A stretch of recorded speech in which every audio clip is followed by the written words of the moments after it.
Joseph froze and adjusted his glasses. Before Leo made things clear, he couldn't make an assessment. He asked Leo be more detailed. Leo looked relaxed and said, I'll submit the detailed plan to your desk. That doesn't matter. I mainly want to know your attitude. Leo spoke very slowly, almost word by word, and asked, Are you willing to cooperate with me? Joseph straightened his lips and said, We are enemies.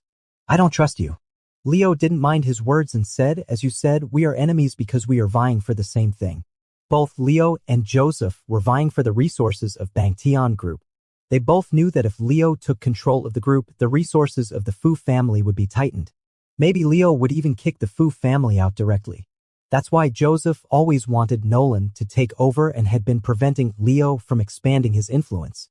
Even if the Fu family couldn't stop the development of things, they had to try to get as much as possible before the situation got out of control.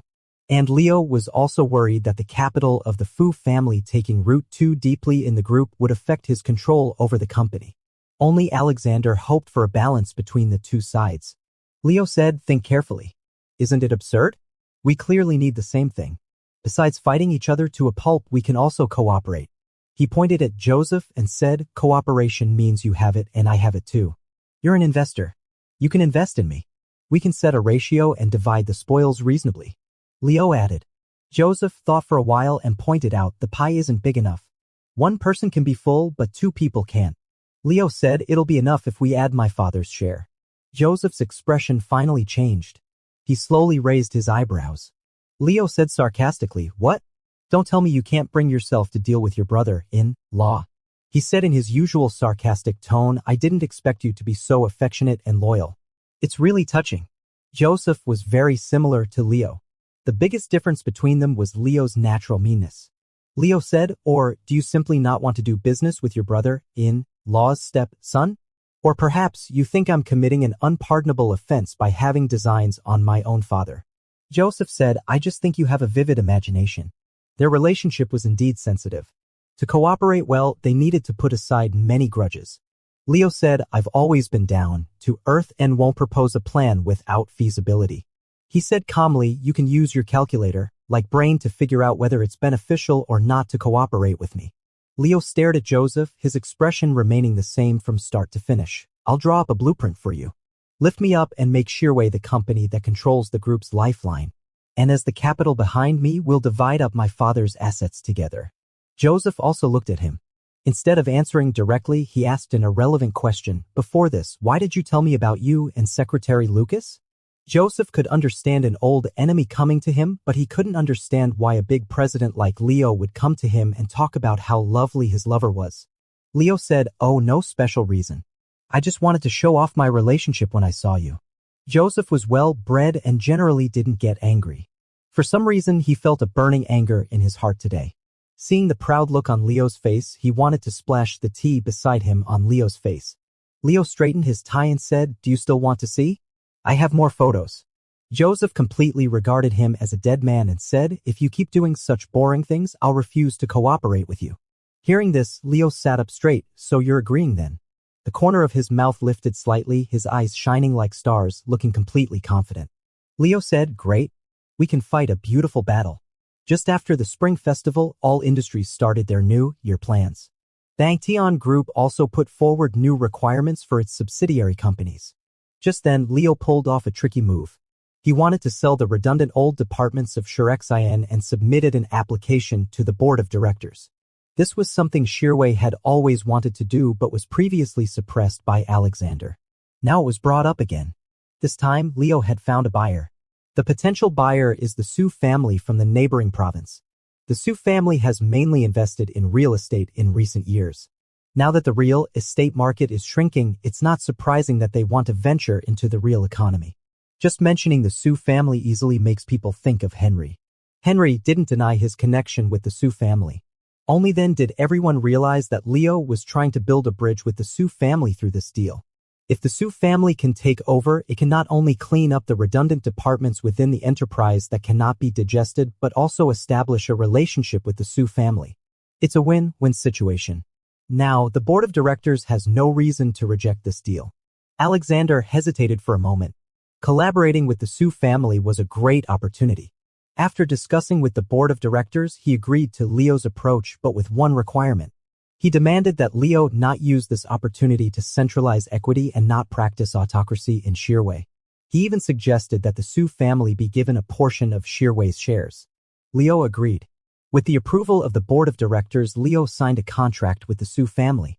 After the entire process was completed, the board members were shocked to find that the equity in Leo's hands had changed. He became the second largest shareholder of Bangtian Group. Alexander was very angry. He had been closely monitoring the equity changes in Shearway. After the deal with the Su family, Leo's shares in Shearway even decreased while Jin's shares increased. Initially, Alexander was quite happy with this situation as Jin could further control Shearway. However, he didn't expect that while he was focused on Shearway, Leo's shares in the group had increased. Only then did Alexander realize that Leo had exchanged equity with Jin and purchased a large number of scattered shares. This series of operations were carried out under the cover of the Su family and Jin. By the time Alexander noticed, Leo had become the second largest shareholder and it was too late to stop him. Alexander flew into a rage again. But so what? Leo soon submitted an application to the shareholders' meeting requesting an increase in the number of board directors. This was equivalent to blatantly inserting his own people. Leo would gain more say in the board of directors. This series of shrewd maneuvers shocked the entire group. Alexander was so angry that he almost ended up in the hospital. But he dared not go to the hospital. Once he left his post, God knows what Leo would do. Alexander called Joseph and accused him of colluding with Leo and betraying his trust. Joseph calmly replied, "I've just done what I think maximizes the benefits. In the business world, there are no permanent enemies, only permanent interests." Moreover, for Jin, there is no difference between cooperating with Alexander and cooperating with Leo. Even after evaluation, partnering with Leo is more promising. Besides, they have already signed the contract and set the profit sharing. Leo showed sufficient sincerity in the contract. Cold sweat broke out on Alexander's forehead. Leo had even managed to win over Joseph. Maybe his next target was the chairman's position. While the outside world was in an uproar, Shearway remained quite stable inside. The higher Leo's status in the group, the more beneficial it was to Shearway. The employees of Shearway wished that Leo's people could occupy more seats on the board of directors. So the morale of the company soared and everyone worked hard with full concentration. Naturally, the president's office was even more elated. When Leo carried out this series of actions, he got full support from the president's office. Lucas had been working overtime for a whole month. But when Lucas thought that the president had successfully carried out a decisive move against the group without anyone noticing, he felt very happy. Like other assistants, he felt proud. They not only got generous bonuses, but also might have a chance of promotion if the president joined the board of directors one day. During this process, Henry became the focus of the president's office. Lucas was stunned after learning Henry's identity. No wonder Assistant Henry and the president were more like buddies than superior and subordinate. Even after everything was settled, Lucas still couldn't help sighing. Assistant Henry is really good at hiding his abilities. Who would have thought he was the master hand in our president's office? The Su family is also a business family. Henry was able to make the connection for Leo, which shows that his status in the Su family is not low. The assistants in the president's office surrounded Henry and asked him to tell the story of the eldest young master who was away from home. Henry didn't know whether to laugh or cry and said, "I didn't stay away from home. I ran away from home." He smiled and said, "Fortunately, after all these years, my grandfather still recognized me as his grandson and was willing to invest money in City S for me." Lucas sensed something wrong and asked, "So are you going back to inherit the family business?" At least, Henry might be in charge of the Su family's business in City S. Unexpectedly, Henry waved his hand and said, "The family sent a cousin here. They don't need me." He laughed heartily and said, "I won't leave Shearway. I'm still counting on Mr. Leo to become the chairman and then make me the president of Shearway. This sentence sounded like a joke, but it was no longer out of reach after Leo became the second largest shareholder of the group. Everyone followed with a knowing smile. Just when the atmosphere was right, Leo suddenly walked in from the outside and directly called Lucas. "Secretary Lucas, come with me to the group headquarters." Lucas looked solemn and immediately said, "Yes, Mr. Leo. Henry patted him on the shoulder and said, "I guess the chairman is going to lose his temper. You cooperate with Leo. Lucas nodded to show that he understood, tidied up his clothes, and followed Leo out. Lucas didn't understand why Leo wanted to take him. In his opinion, Henry was a better choice. At least the chairman would be more polite to Henry for the sake of the Sue family, while the chairman would only get angrier when seeing him. Lucas asked this question. Leo said, "I did it on purpose. Anyway, we're just going to have an argument." Seeing that there was no one in the elevator, Lucas patted Leo and said, "You're so annoying. Why don't you call me for good things?" Leo grabbed his hand and squeezed his palm, saying, "Why isn't this a good thing? Let you witness the rise of your husband." "How did he become the husband?" Lucas warned, "Let me tell you, you're still in the pursuit stage. It's still far from that." After saying that, he gave Leo a sidelong glance, which in Leo's view was almost like a flirtatious look. At this time, the elevator door opened and Lucas walked out of the elevator first. Leo curled his lips and followed up. As soon as he got out of the elevator, Lucas immediately became a dutiful secretary again. He arranged a vehicle for the president, cleared the president's schedule, and contacted the group headquarters. Everything was in good order. When the two of them reached the door of the chairman's office, the chairman's secretary stopped Lucas and said to them, "The chairman said he wants to meet Mr. Leo alone. It seems that the chairman is afraid of going to the hospital himself and doesn't want to see Lucas." Leo said to the secretary, "Go and tell the chairman that he has to get used to Secretary Lucas being by my side. He might as well start trying now." Lucas quickly said, "Let's forget it this time." He looked at Leo with a smile. "Mr. Leo, you go in. I'll wait for you outside." Leo glanced at him and then turned around to enter the chairman's office. As soon as the office door closed, there suddenly came a loud noise that startled the people outside. Someone was hitting the door hard with a heavy object. As soon as Leo entered the office, an object flew straight towards him. He tilted his head slightly and the object hit the door panel behind him with a loud noise, then rolled to the ground with a bang. He looked down. It was a pen holder. Leo looked calm. He looked up and said to Alexander, "Every time I think you've shown enough hatred for me, but the next time you'll still lower the bar." Leo looked at Alexander's face. His father's expression was so familiar. Since he became an adult, Alexander had always scowled at him like this every time. In Alexander's eyes, his youngest son was becoming more and more unfamiliar, almost unrecognizable. Alexander said, "It's really different when you've grown up. You dare to scheme against me." Leo said, "Haven't I always been scheming? Don't you have a clue in your heart?" He said mockingly, "Since you started suppressing me, didn't you think I'd fight back?" He stared at his father steadily and said, "Or do you think I'm a good for nothing and don't deserve to fight for my own interests?" Alexander's face began to turn red. Obviously, he was extremely angry. He slapped the table and roared at Leo, "Why have you never been willing to follow my wishes from childhood to adulthood?" The birth of his youngest son was not in the plan at all. Alexander adjusted his mindset and mapped out a path for him. But Leo kept breaking his plans again and again, competing with Nolan, insisting on joining Shearway, then bullying Carter, and getting involved with the secretary. Leo was becoming more and more sarcastic, and his actions were becoming more and more unrestrained. Nothing satisfied him. Alexander thought he had been making concessions, but Leo was still pushing his luck. He said, "Why are you in such a hurry? Chiffon has stopped managing the company. The group will be yours sooner or later. What do you mean now? Do you want to control the board of directors and force me to step down?" Facing his father's accusations, Leo's expression remained unchanged. "Ask yourself, is it me who's in a hurry? Or are you just stalling?" Alexander was stunned. Leo said, "You seem to compromise on the surface, but actually you're reluctant and try every means to suppress me." He sneered, "Stop pretending, Dad. You just hate me. You don't want me as your son and don't want me to get anything." Alexander said, "I didn't."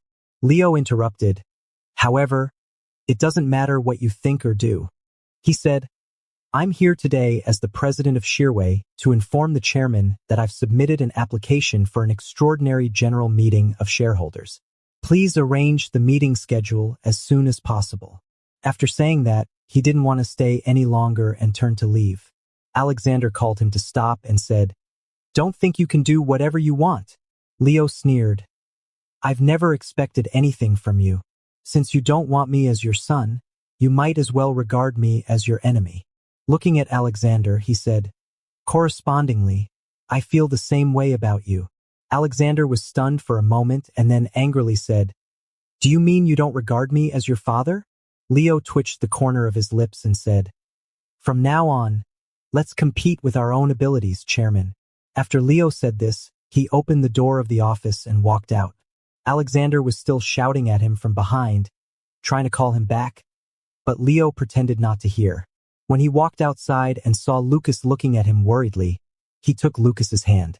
Lucas didn't expect Leo to come out so soon, nor did he expect him to hold his hand as soon as he came out. There was no time to care about other things at the moment. Lucas was dragged outside by Leo and asked, are you okay? I heard a loud noise just now. Leo said calmly, it's nothing. He's old and not good at fighting. He couldn't hit me. The chairman really attacked Leo. Lucas was both sad and a little angry and said, this is the company. The chairman can't do this. Leo led Lucas out of the building.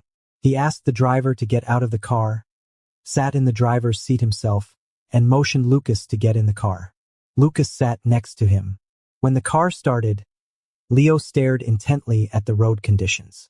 Lucas was worried about Leo's mood and the company's affairs.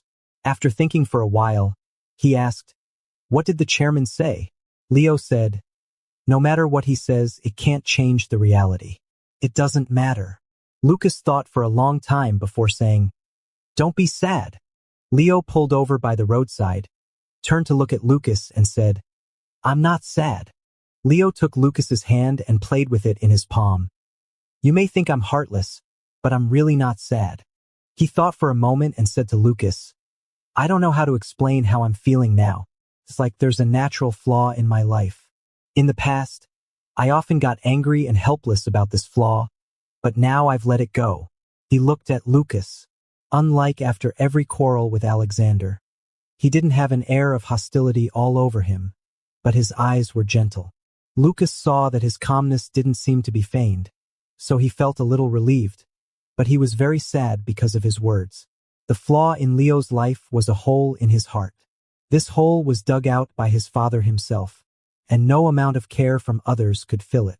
Leo himself also knew, I know this flaw will accompany me all my life, but it doesn't matter. I've learned to face it squarely. He held Lucas's hand. He was rarely so gentle and calm. Thanks to you, you gave me the courage to face it. Lucas may not be able to fill the hole in Leo's heart, but he can lead him to run forward. When he becomes strong enough and runs fast enough, looking back at the pit far behind him, he won't think it's a big deal. Lucas opened his arms, and Leo spontaneously leaned in. The two hugged each other. The familiar smell enveloped Lucas. Lucas clung to Leo's broad shoulders, feeling the strength revealed from his muscles and bones. Don't have any concerns. Whether it's work or personal matters, I'll support you. Leo lowered his eyes, gently touched Lucas's side neck with the tip of his nose, and the corners of his lips curled up slightly. Fool. Don't say such things to a capitalist. He can't help but squeeze every bit out of his little secretary, both physically and mentally. Lucas didn't know what Leo was thinking. He only felt that the president's body temperature was a bit scorching, which made him uncomfortable. He complained, it's so cramped in the car. Leo let him go, restarted the vehicle and said, let's go somewhere else. Lucas blinked and said, it's still working hours now. Don't we need to go back to the company? Leo said expressionlessly and without any psychological burden. No more work. I'm giving you a vacation. I'm the boss and I make the rules. He started to abuse his power for personal gain openly. Leo had arranged everything and was just waiting for the general meeting of shareholders to be held and the board of directors to be reorganized. Naturally, Alexander wouldn't just sit back and do nothing. He tried every means to maneuver and strive to gain more support before the general meeting of shareholders to further prevent Leo from adding seats on the board of directors. It really seemed that the father and son had become sworn enemies. The chairman's office had been in an uproar recently. Since Leo's last visit, the chairman had been in a gloomy mood. Coupled with the constant visits from people regarding the general meeting of shareholders, The chairman had become more and more annoyed and often lost his temper, making the assistants in the chairman's office live in fear. Just at this time, the chairman's wife came directly to the office. Elena was a public figure after all. She generally wouldn't show up at the group headquarters. Unless she had to attend company events, she would just stay by Alexander's side. Mrs. Zhang's visit to the company during this sensitive period made everyone feel uneasy. Elena went straight into Alexander's office. Seeing his wife, Alexander sneered and said, "Aren't you in a cold war with me?" On Chinese New Year's Eve, Leo left home for City C, and Nolan went with him and never came back. Only Alexander and Elena were left in the huge mansion, which made Alexander extremely angry. What's more, Elena even picked a fight with him, saying that he had ruined what should have been a wonderful new year. Alexander was furious. How could all this be blamed on him? It was clearly that unfilial son who was being disobedient. It was extremely quiet during the spring festival. Alexander planned to settle the score with Leo when he came back. Who would have thought that Leo ignored him and instead made moves regarding the shares, giving him a filial son gift package? Alexander was so angry that he didn't even give Elena a good look. The couple hadn't talked to each other for a long time. Elena seemed very calm when she came to the company today. She didn't react to Alexander's words at all. This kind of Elena made Alexander alert. Leo had also looked so cold and aloof when he came here before. The expressions of the mother and son were exactly the same. Elena didn't say much. She stepped forward and put a document on Alexander's desk. Frowning, Alexander asked, "What is this?" Elena replied, "It's a divorce agreement." Alexander suddenly looked up and pounded the table forcefully, saying, "You're crazy." Elena said seriously, "I'm not like others who always mention divorce when arguing. Since I've brought it up, I've thought it over carefully." Alexander gritted his teeth and said, "Nonsense. You're just like your son, coming to cause me trouble." Elena corrected him. "He's not only my son but also yours." After saying that, she smiled self-deprecatingly. "Maybe you've never thought so." Elena sat down on the guest sofa on her own. Her back was straight, and her manner was dignified and generous. Even as she aged, she still remembered to be elegant. She said, "After all, you've been annoyed since I got pregnant with Leo." At that time, Elena's career was at its peak. When she learned that she was pregnant, she was not reluctant because it might affect her career. Instead, she was very happy. Alexander's attitude was the opposite of hers. Elena remembered crying many times before Alexander stopped saying anything. Elena still remembered Alexander's expression when he found out the baby was a boy. She first knew what it felt like to be heart-chilled. Alexander said irritably, "Why bring up the past?" He casually threw the agreement aside. "It's working hours now. I don't have time to play house. Playing games with you." Elena showed no reaction. As if she hadn't heard Alexander's words, she continued, "I thought that after giving birth to the child and getting along with him, we would develop feelings for each other." She was too naive. Alexander still didn't like their child up to now. Alexander was extremely annoyed. He had been driven to the brink by Leo recently, and now Elena was coming to pick a fight. He said, "Where haven't I treated him like my son? If so, would I have let him into Shirway back then?" He spread out his hands. "Look, he has everything he should have now, but he still wants to bring me down completely. What are you not satisfied with?" Elena said, "He fought for all this by himself." Alexander laughed out of anger. "Without me giving him the green light all the way, could he be where he is now? Once his wings are hardened, he starts to bite the hand that feeds him. Who is being more excessive?" Elena was originally very calm. Hearing what Alexander said, she was roused to anger. She took a deep breath and tried to calm down, saying, "He is your son and he has the ability. Why can't he join the company?" Looking at Alexander, she said, "You say you treat everyone equally with your mouth, but your actions are full of partiality. People's feelings are reflected in their actions. Over the years, Everyone can see that you just don't like Leo. Elena smiled self-deprecatingly. Your so-called green light is just a sense of guilt because of what happened to Leo when he was a child. Alexander suddenly stood up from behind the desk, slammed the table hard, and roared angrily. Didn't I say not to mention that matter? It's in the past. I didn't even say anything when the person who saved him was sent to prison by him. I've compensated him. Since then, he can do whatever he wants. Did I stop him from joining Shirway? Did I stop him from swallowing Shirksen? Elena was not intimidated by Alexander's anger. She stood up too and shouted sharply, Why can't I mention it? My son was missing for so many days. Do you want to act like it never happened? Looking at Alexander, there was a fiery anger in her eyes. Don't think I don't know the situation at that time. You clearly went there with people. But you went to check on Nolan first and didn't care about Leo's life or death at all. Alexander didn't expect that after so many years, Elena would still make a fuss about this matter. He said, Do I have 3 heads and 6 arms? Chiffon was lying there, unconscious. Isn't it human nature for me to go and check on his condition?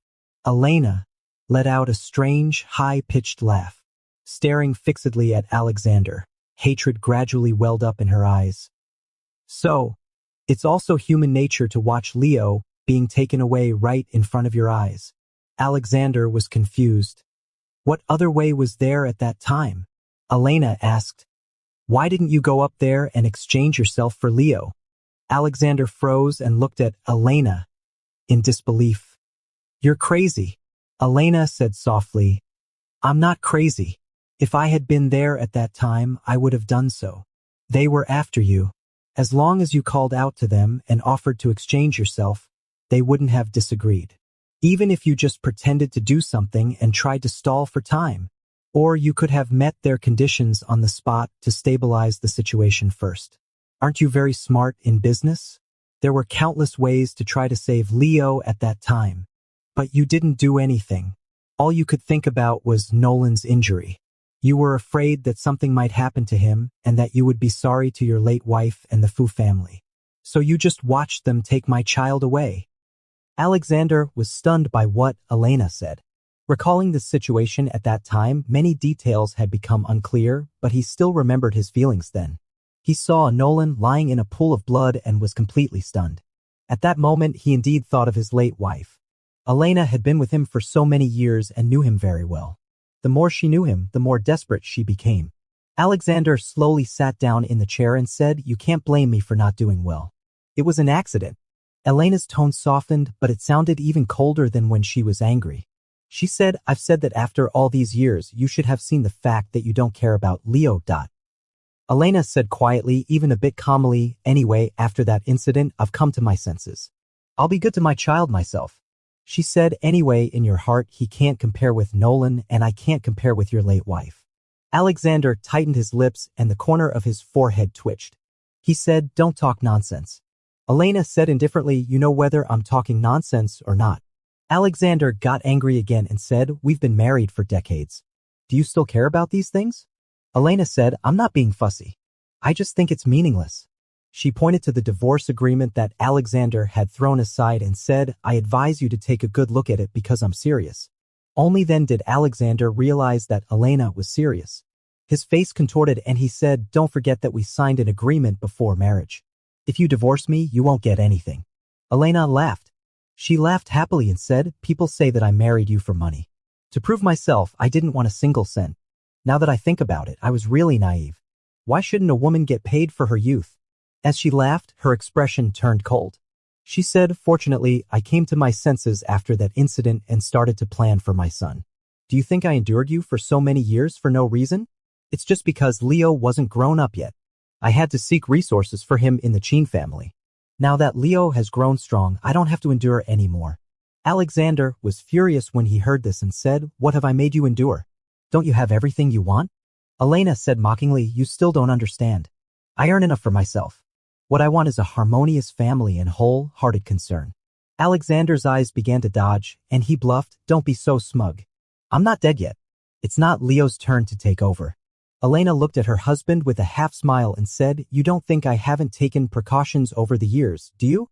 The prenuptial agreement states that I can't get a share of your property in case of divorce, but it doesn't say I can't make money myself under the title of the chairman's wife." She slightly raised her chin and said contemptuously, "I hold some shares of blcommunity. What do you think will happen if I transfer my shares to Leo?" Alexander was stunned for a moment, then flew into a rage and pointed at Elena, saying, "How dare you?" Elena smiled and said, "Why wouldn't I dare? It's perfectly justifiable for me to transfer the shares to my son. Then Leo's shares will exceed yours and he'll become the largest shareholder of the group. He can submit an application at the shareholders' meeting to replace the chairman." Alexander felt a rush of blood to his head. He was so angry that his vision went black and his head buzzed. He pointed at Elena, stuttering, "You. How dare you?" Elena let out a long breath and smiled. "Why wouldn't I dare? I've been waiting for this day." She once fantasized about a harmonious family with a kind father and filial son, but in the end, it was all just a vain hope. They still had to turn against each other. Leo had long seen the truth clearly. It took her until today to muster the courage to take this step. She originally thought she would feel sad. After all, it was hard to let go of decades of affection. But when she actually did it, she only felt relieved. She should have let go earlier. Her husband didn't even like the children she gave birth to.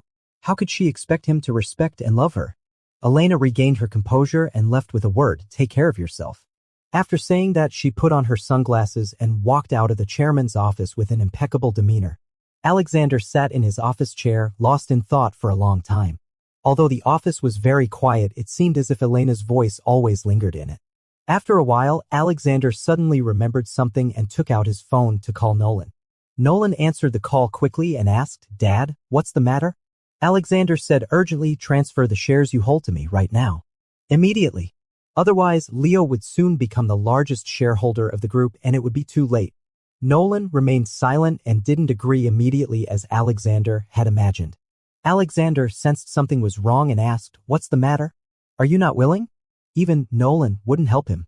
Nolan said on the phone, "I promised my younger brother that I wouldn't go against him." Alexander trembled with anger and said, "Then will you just watch him bully your father?" Nolan was silent for a moment and asked, "Isn't he also father's child?" Alexander was stunned and had nothing to say. As the favored one, Nolan could feel his father's partiality from childhood. He said, "When we were in trouble, it was him who hugged those people's legs to stop them from hurting me. I'm so much older than him, but I failed to protect him and watched him being taken away. This time, no matter what he wants, I'm willing to offer it with both hands." Nolan finally voiced the knot in his heart that had been hidden for many years. Like Elena, he also gained relief and freedom. Alexander couldn't say a single word anymore. Alexander didn't know when the call ended. He sat in his office chair, looking at the luxurious office, and for the first time, he felt at a loss. He suddenly stood up and swept all the things on the table to the ground. The gorgeous ornaments and office supplies collided with each other, making a sharp and ear-piercing sound. The broken fragments flew everywhere and even landed on the distant sofa, scratching the genuine leather on its surface. Alexander still wasn't satisfied. He walked to the wall, rummaged through all the documents in the cabinet, poured them on the ground, and kept stomping on them with his feet. As if in this way he could vent his anger and everything would be solved. But after doing all these things, he didn't feel relieved. Instead, he felt even more empty. Behind the emptiness lies fear. He was the only one in the spacious office. Even if he made a huge noise, no one dared to come in to check. The people outside the door were all afraid of him because he was the chairman. Once he lost this position, he would be nothing. How on earth did he end up in this situation today? He has 2 sons and his wife was once a goddess admired by everyone. He owns a group he founded himself. Logically, he should be living a life envied by everyone. But why did it turn out like this? Later, the general meeting of shareholders was held on time. Leo didn't buy Elena's shares and remained the second largest shareholder of the group. On the day of the meeting, Alexander looked decadent, said nothing, and sat there blankly. He looked 10 years older. He didn't stop Leo at all, nor did he let the people on his side speak up. Leo successfully initiated a shareholder vote. Leo had arranged everything long ago, and Joseph also timely declared his stance. Seeing that the Fu family had defected and Alexander looked like he didn't care anymore, everyone had their own thoughts. Finally, 2 new seats were added to the board of directors. In this way, Leo had an absolute voting advantage in the board and no one would be able to hinder the decisions made by Shirway in the future. Many people had complicated feelings. Now the board of directors was under Leo's sole control. But some people secretly rejoiced that Leo didn't go too far and still kept Alexander in the position of chairman. Having achieved his goal, Leo didn't do anything extra. Without even looking at his father, he took his people back to the company. This time he didn't keep a low profile but held a grand celebration banquet. Leo invited many senior executives and people from the president's office to dinner and directly gave red envelopes from the president to other employees. Everyone who was a part of Yaoi got one. Everyone was very happy. The president rented a restaurant which was filled with employees from Yaoi and their partners. Lucas was worried that Leo would not eat because of his cleanliness obsession and then go to drink, so he went to the back kitchen specifically to say hello and asked them to prepare food for Leo separately to fill his stomach. Lucas came back only after taking care of everything and sat down at the dining table. Everyone at their table was from the president's office and they were familiar with each other. When Henry saw Lucas come back, he sighed again. "You've really worked hard, Secretary Lucas." This was the second time Henry had said such a thing. Lucas was very strange and asked, "Why do you say so, Assistant Henry?" Henry said, "Because the president is very picky usually and has a bad temper. It's really not easy for you to get along with him." Lucas was puzzled. "This is my job. I've always been doing this. You are the same." Henry thought to himself that they only saw the president during the day, unlike Lucas, who was with the president 24 hours a day. Henry didn't say what was on his mind. Lucas continued, "Moreover, Mr. Leo's temper has been getting better and better recently. It's very easy to get along with him. Especially in private, he was gentle and considerate and sometimes a bit flirty, which often made Lucas crazy about him." Others at the same table also agreed with Lucas. The president's temper had indeed improved a lot. In the final analysis, it's all thanks to that mysterious partner. Someone said at this time, "Here it comes again. The gossiping is about to start again." Lucas prepared himself mentally to listen to his colleagues talking about Leo's partner. Who would have thought that this time only that one sentence was said? The others gave the speaker a glare and then changed the topic one after another. Why had they suddenly changed their ways and stopped gossiping? Probably because they were relaxed and under no pressure. Everyone ate and drank to their heart's content and the atmosphere was relaxed and harmonious. Lucas ate some food and saw Joseph at the scene. It's a miracle that Joseph was invited to Yaoi's celebration banquet. Sure enough, there are no eternal enemies in this world. Joseph was still the same, wearing glasses, and the aura around him was a few degrees colder than that of those around him. From head to toe, he was cold and aloof. He also saw Lucas and his expression was a bit strange. Although Joseph had previously done some things to obstruct them, Leo had already buried the hatchet with him. Lucas also adopted an attitude towards a cooperation partner and greeted him with a smile. "Good evening, Mr. Fu." Joseph stared at Lucas. Lucas always felt that his look was different from before. In the past, Joseph's eyes were like a scanning machine, full of scrutiny and examination. But now when he looked at Lucas, his face showed a complicated expression. Lucas thought there was something on himself. He lowered his head to check but found nothing. He asked, "What's wrong, Mr. Fu? Is there something inappropriate about me?" Joseph said, "The inappropriate thing is not on you." It was incomprehensible. Joseph pushed his glasses and said, "You can't indulge him too much. Otherwise, he'll easily turn into a lunatic." Lucas looked at Joseph blankly. What on earth was this man talking about? It's okay if he turns into a lunatic, but don't let him show off everywhere. Joseph's tone became colder and colder. Showing off everywhere is asking for a beating. Lucas realized it a bit late. He should be talking about Leo. Lucas was a bit curious. What had the president done to make Joseph so resistant? Just as he was about to ask, someone put their hand on his shoulder. Lucas turned his head and saw Leo's slightly upturned eyes. "Don't instill evil ideas in my secretary." Leo put his arm around Lucas's shoulder. It seemed casual and not overly intimate, but at the same time he was showing his ownership to Joseph. When Joseph saw him, the corners of his mouth drooped and his face was full of gloom. He said to Lucas, "Don't be brainwashed by him. Be a normal person." After saying that, Joseph turned around and left as if Leo had an infectious disease. Lucas looked at Joseph's back and asked, "What's wrong with Mr. Fu?" Leo said calmly, "Who knows? Maybe he's having a mid-life crisis." Seeing that no one around was paying attention to them, Lucas turned his face to look at Leo. Except for his red-rimmed eyes, he seemed okay. Lucas told him, "Don't drink too much. Leo nodded, leaned close to Lucas and said in a low voice that only one person could hear, "Yes, sir, baby." Suddenly understood the deep meaning of Joseph. Lucas returned to his own table with a blushing face. Others asked, "Secretary Lucas, why is your face so red? Did you drink too much?" Lucas forced a smile and said, "No, it's just that the wine tastes a bit too strong." Leo's glass of wine is really intoxicating. After a sumptuous meal, the banquet ended. The moon was high in the sky. Some people wanted to continue the party, but Lucas politely declined with a smile. His car was parked at the company. He didn't plan to go and get it.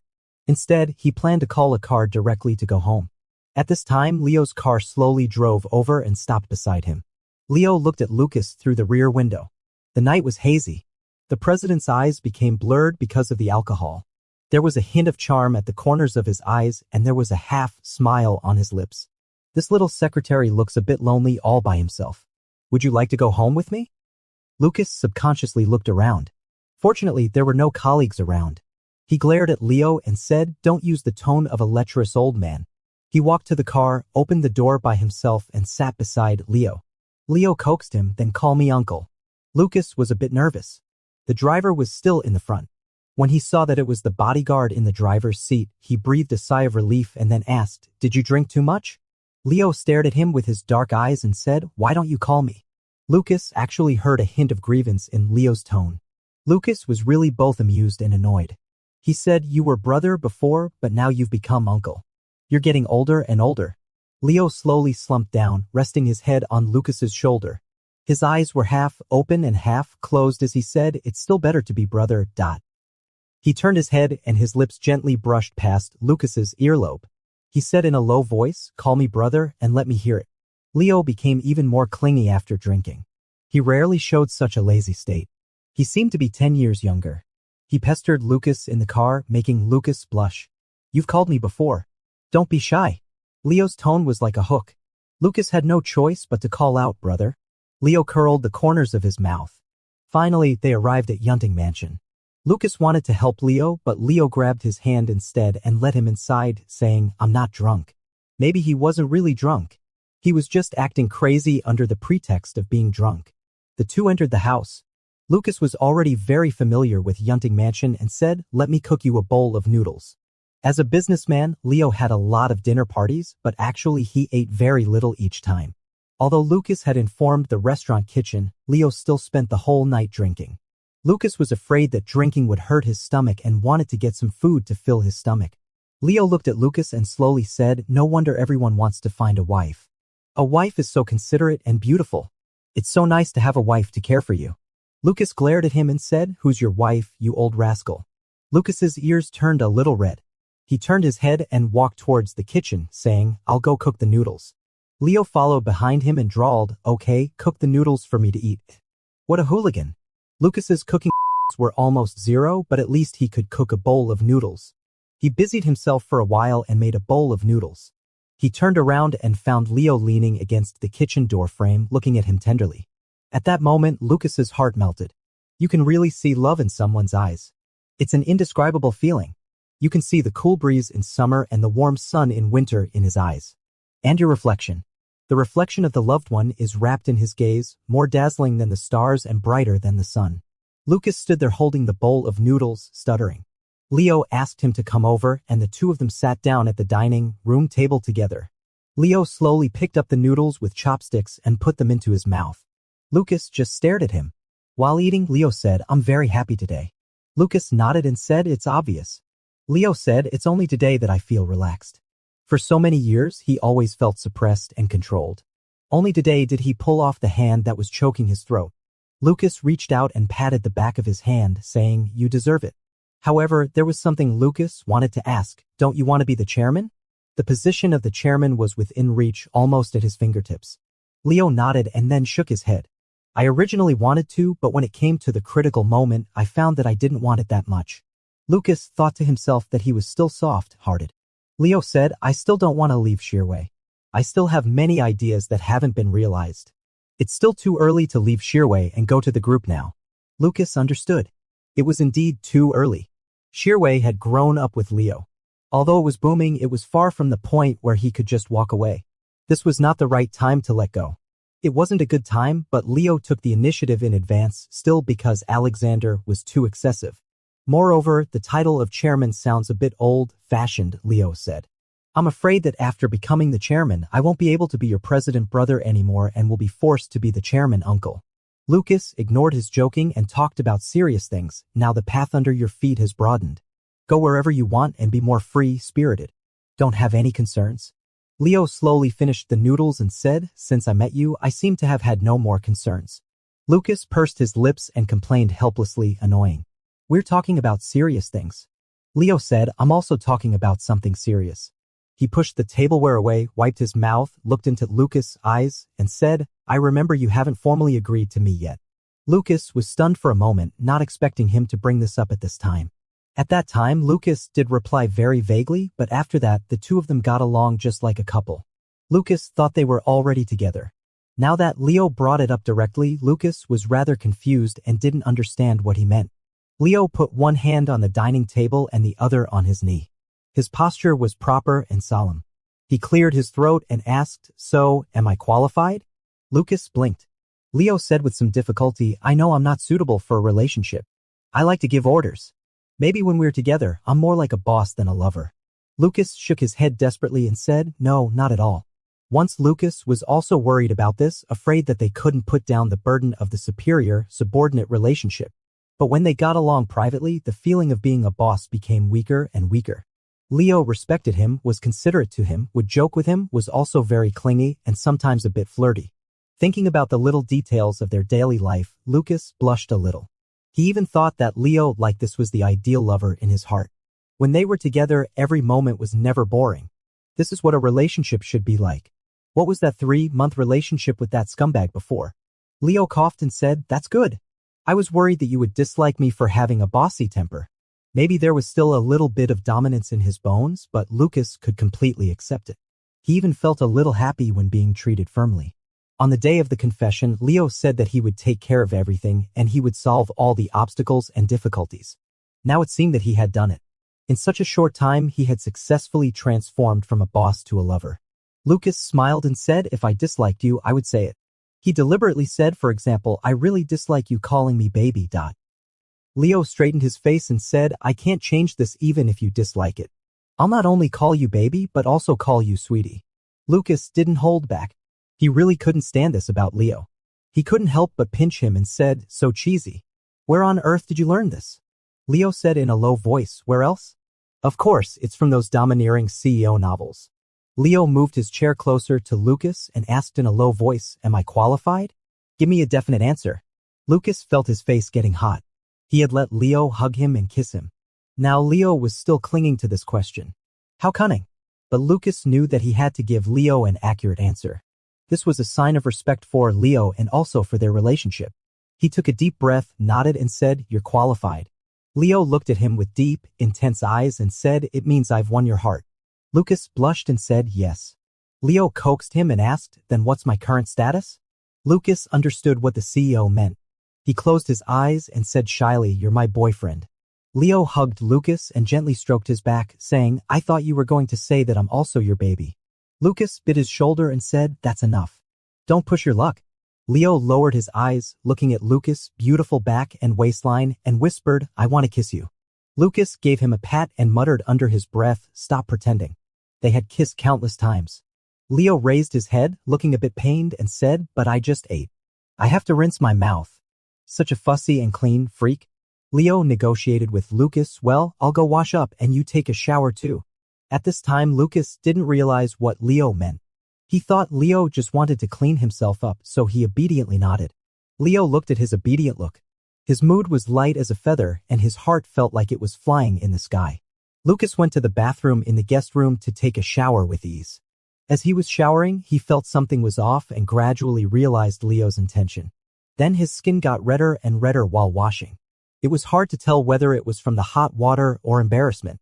He was very anxious and couldn't figure out if Leo really had that kind of intention. After much thought, he bit his lip and applied body wash again, especially carefully cleaning the sensitive areas. After dawdling for a long time, Lucas finally finished his shower. As soon as he stepped out of the bathroom, he saw Leo standing at the door, staring straight at him. Lucas's heart almost jumped out of his throat. Leo didn't say much. He grabbed Lucas's hand and led him out of the guest room. They walked out of the guest room and headed straight to the master bedroom. Leo held Lucas's hand with one hand and opened the door of the master bedroom with the other. Lucas hadn't been to the master bedroom many times and had never looked around carefully. He only knew that it was very spacious with a large bed. The decoration was simple and comfortable, which was in line with the description of a CEO's bedroom in domineering CEO novels. The door slowly opened. The next second, Lucas saw that the big bed in the middle of the master bedroom was covered with gorgeous rose petals. Lucas widened his eyes. Leo said the roses last time were blown to pieces by the wind. Let's do it again this time. Lucas's face was as red as the roses. He asked, when did you prepare these? These flowers were fresh and gorgeous, not like they had been there for a long time. What if he hadn't come to Yunting Mansion today? Wouldn't it have been a waste? Leo said, I buy some flowers and keep them at home from time to time, always waiting for you. So it was a premeditated plan. Lucas was speechless. The bright, red rose petals were like red jewels, spread out on the bed, crystal, clear, and beautiful. They were also like burning flames, passionately releasing their enthusiasm. Leo asked, do you like it? Lucas answered honestly, yes I do. It was a bit tacky but also a bit romantic. Who wouldn't like it? Leo bent down and picked Lucas up. Lucas clung to his shoulders and buried his head in his embrace. Lucas was only wearing a bathrobe and the wet hem of the bathrobe swayed gently. Leo carefully placed him into the fortress made of roses. Leo stared into his dark and clear eyes and asked, is it okay? Lucas hit him as he usually did, his cheeks blushing. Biting his lips, he shyly said, don't ask anymore. Leo curved his lips, kissed Lucas on the forehead, then lingered on his nose tip and finally covered his lips. Lucas sank into the ocean of flowers, surrounded by the passionate fragrance of roses. Love lingered around with the floral scent, giving him a feeling of joy and making him can't help but respond more passionately. I like you. Lucas whispered in Leo's ear, which earned him more passionate love from Leo. It was very wonderful. He had never been so intimate with another person before. This person was his boss and also his boyfriend. Recalling the scene that night, Lucas mainly had three feelings. First, Leo really did a lot of homework in private and had super strong learning ability, putting it into practice smoothly. Second, the roses tasted a bit bitter. As for how the petals got into his mouth, Lucas was not convenient to elaborate. Third, he really regretted it. He shouldn't have made that bowl of noodles. He shouldn't have let Leo have enough to eat. When he was full, he had the energy to toss around, and it was still him who suffered. Lucas was so tired that he couldn't even open his eyes.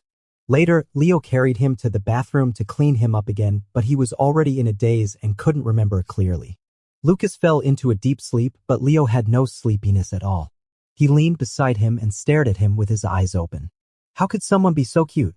Clearly, tears were forced out, but he still clung to him tightly. Leo stretched out his finger and gently traced Lucas's outline with his fingertip. The emotions in his heart were about to overflow. Maybe Lucas himself didn't know how much of an impact he had on him. If he hadn't met Lucas, he wouldn't be as decisive as he was now. He must still be entangled with his father. Now Shirwei is developing well. He doesn't care about his father's affairs anymore, and there is such a lovely person by his side. For the first time, Leo clearly saw the specific shape of happiness. It turns out that happiness has a real feeling, so real and so wonderful. When Lucas woke up the next day, his mind and body were still in a dull state.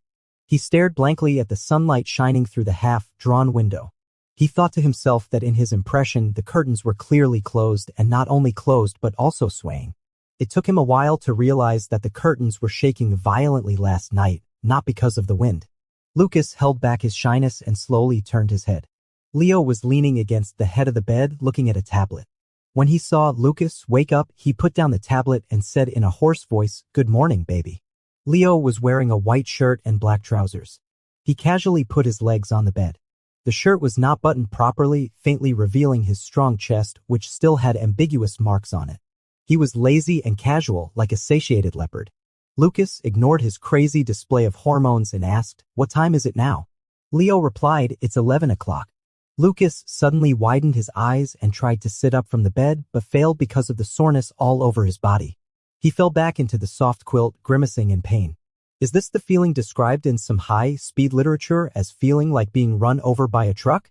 Leo leaned over, supported his back, and massaged his waist, saying, "Take a rest. I'll go and get you something to eat." Lucas grabbed his shirt collar and said, gnashing his teeth, "What about going to work?" Leo was stunned for a moment. He didn't expect Lucas to mention work at this time and said, "It doesn't matter. Just don't go." Lucas was frustrated and said, "If both of us don't go, others will be suspicious." Leo calmly said, "Why would they be suspicious?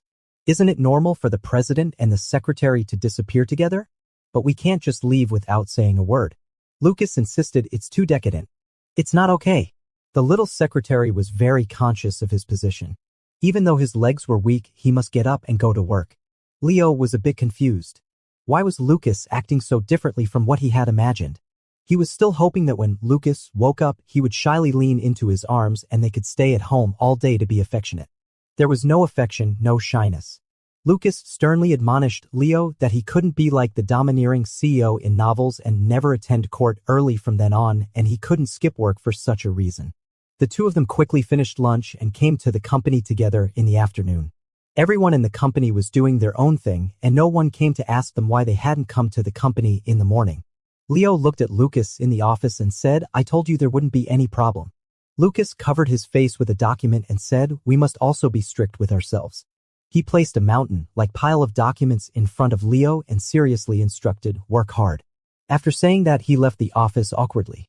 Leo looked at his back and suddenly burst out laughing. Could it be that the little secretary was too shy to be alone with him, so he dragged him to the company?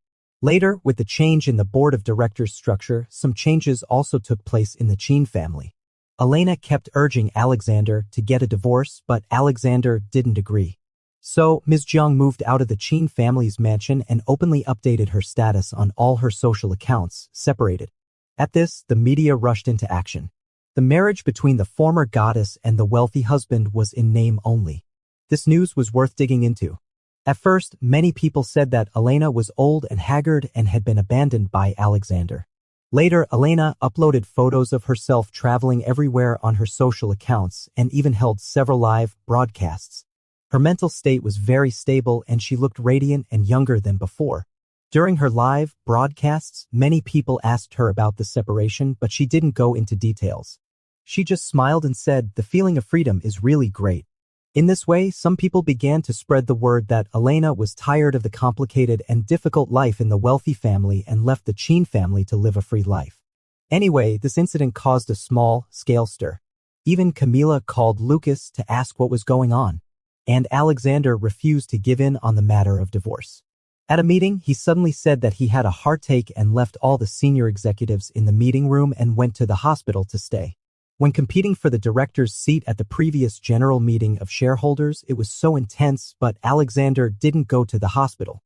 1 or 2 months later, when everything was settled, he suddenly remembered to go to the hospital to rest. With Alexander away from work, Leo was too lazy to handle the group's affairs for him. He promoted a vice director to deal with the group's daily operations. Leo had more important things to do at Shearway. Currently, all new energy batteries use lithium. The R&D department of Shearway and the group's R&D department achieved technology sharing. The two sides cooperated and made significant progress in the research of sodium batteries. This news was exciting and at the same time promoted the existing business of Shearway, further expanding the market. Moreover, the Su family had just arrived in City S. As a cooperation partner, Leo had to guide the Su family. He was so busy with these things that he didn't want to deal with the group's miscellaneous affairs. Lucas still dutifully served as his secretary every day. The work in the president's office was busy and trivial but very fulfilling. During his free time, Leo didn't give him a chance to catch his breath and tried every means to take him home. For Lucas, the biggest problem at present was how to deal with the overly clingy president. Now they really were together 24 hours a day. It was really a sweet trouble. After some time, both life and work became stable. One day, Lucas sat at his desk, checking Leo's schedule. Nora came to find Leo.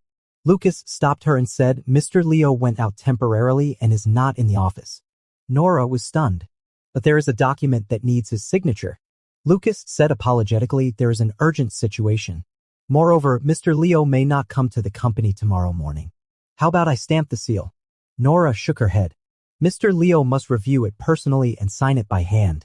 Lucas said regretfully, "It depends on the situation tomorrow." Nora frowned, looking a bit distressed. She checked the time and asked, "Has Mr. Leo not left the city? Where will he stay tonight?" "Just give me 15 minutes at a place he will pass by." Nora was going to intercept him. Seeing that she was really anxious, Lucas thought for a while and said, "Leave it to me. I'll find Mr. Leo and bring it to you tomorrow morning." Lucas was very familiar with Leo's home. He could stay at Yunting Mansion at night and help Nora get the signature, by the way. It was more convenient than Nora intercepting him. Of course, he wouldn't tell Nora these things. He just regarded it as running an errand. Who would have thought that Nora's eyes lit up and she said, "Great. Are you going to be with Mr. Leo tonight?" Lucas was stunned for a moment and looked at Nora. Nora was also stunned. Only then did she realize that she had made a slip of the tongue and explained, "What I meant was, don't you often stay with Mr. Leo after work?" "No, I mean, once on a weekend I ran into you two outside." The more Nora tried to explain, the stranger it sounded. She was really bad at lying. Lucas calmly held out his hand and said, "Give me the things." Only then did Nora hand the documents to Lucas and sighed in relief, "Thanks to you." "Thank you." Lucas took the documents back to Yunting Mansion at night. Leo had already entered his fingerprint into the security system, so Lucas went in by himself and waited for Leo in the house. Leo came home very late. When he got home and found Lucas there, his fatigue immediately vanished. He immediately clung to Lucas and said, "Baby, why did you come today?" Lucas kept a straight face and put the documents in front of Leo. Leo paused for a moment, picked up the papers and looked at them while saying, "I didn't expect to have to work even when I got home." When he saw the documents clearly and remembered that there was indeed such a thing, he casually asked, "Isn't Nora handling this matter?" Lucas said, "It's more convenient for me to handle it than her." Only then did Leo realize that Lucas was in a strange mood. After quickly reading the documents and signing them, he leaned close to Lucas, put his arm around his shoulder and said, "What's wrong? Why are you being so sarcastic?" Lucas said expressionlessly, "I think Nora should have noticed something." Leo paused for a few seconds and pretended not to understand, asking, "Noticed what?" Lucas glared at Leo and said crossly, "She noticed our relationship." Leo twitched the corner of his lips, pulled Lucas closer, and the two leaned against each other, saying, "Actually, after so much time, there's nothing to care about, right?" Lucas kept silent. He was really not as resistant as before. He even began to think that it didn't matter if they were discovered. He had been in the president's office for almost 3 years. Everything was as ordinary as breathing. He even felt that it had lost its challenge. At this time, whether their relationship was exposed or not didn't change anything at all. It's just that he's too proud to do so. It would be a bit embarrassing if his colleagues found out. Leo deliberately said, "I've been with you for so long without any official status. Haven't you ever thought about going public?" Lucas didn't know whether to laugh or cry. After some thought, he sighed and said, "It's not impossible to go public." Just as Leo was about to say, "Let's go public tomorrow," Lucas added, "But it's not the right time yet. I need to prepare myself mentally." Leo swallowed back what he wanted to say and didn't tell Lucas that he had discussed his relationship with Lucas with Henry as early as half a year ago. Leo said, "Let nature take its course. Don't think too much. Maybe Nora just said it casually. That's just her personality." Lucas thought it made sense and nodded. Seeing his expression relax, Leo picked him up and sat him on his lap, then pinched his chin and kissed him. His broad palm supported the supple back and his knuckles outlined the shape of the spine. Lucas immediately fell into the sweet trap woven by Leo and forgot about going public. The next day, Lucas brought the signed documents to Nora. While Nora let out a sigh of relief, she stared at Lucas for a while before saying, "Thank you." Lucas waved his hand to indicate it was nothing and walked into the president's office to organize things. The more Lucas thought about it, the more he felt that Nora's attitude was strange. He was absent-minded while working for a while. Then he composed himself and quietly walked out of Leo's office. The assistants outside obviously didn't expect Lucas to come out so soon. They surrounded Nora and asked her for details. Nora said innocently, "There's nothing special. It's just that Secretary Lucas helped me get Mr. Leo to sign the documents." "Did Secretary Lucas come from Yunting Mansion? Did he come with Mr. Leo?" "Silly. How could they let others find out? They should have come separately. Look, Secretary Lucas has changed his clothes. It means he often stays at Yunting Mansion. When will they go public? I can hardly hold it in anymore. I don't know. At first, I felt a bit uncomfortable, but after such a long time, I've come to admire them. They really can keep calm." Assistant Henry said that the chairman and the chairwoman are aware of their relationship. Secretary Lucas should really become the president's wife. Lucas couldn't hold it in any longer and walked out to stand in front of those people. Everyone was stunned the moment they saw Lucas appear. Lucas was in turmoil inside but showed no expression on the surface and asked, "When did you find out?" The assistants looked at each other, and finally the bold one stepped forward and said, "We just naturally found out." After all, they were colleagues and spent a lot of time together. How could they not notice something? At first, it was just some small details. Later, when everyone put two and two together, they realized what was going on. "Secretary Lucas, don't worry. Assistant Henry told us that he doesn't want your relationship with Mr. Leo to affect the work atmosphere. He just asked us to act as if we didn't know. Actually, after these months, it really hasn't had any impact. Just pretend you didn't hear what we said today. Everything will be the same as before." How could he pretend he didn't hear? Lucas had a cold look on his face, said nothing, turned around, entered the president's office, and directly closed the door. Oh, everyone had found out long ago and still pretended not to know in front of him. Henry even came out to say hello. It must have been at Leo's behest. He was the only one in the entire president's office who was kept in the dark. Lucas' face instantly turned red. Why is he always the one who gets embarrassed? The assistants stared at the tightly closed door of the president's office, looked at each other, and carefully asked, "Is Secretary Lucas angry?" Just then, Leo walked out of the elevator and came to the office area. Seeing a crowd blocking the way, he raised his eyebrows and asked, "What's going on?"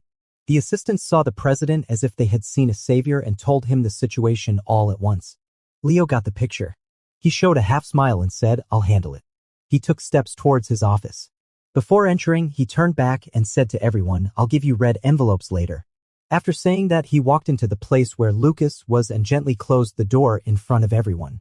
The assistants looked at each other and let out cheers the next second. They hoped that the president could comfort the future president's wife well and give them more red envelopes.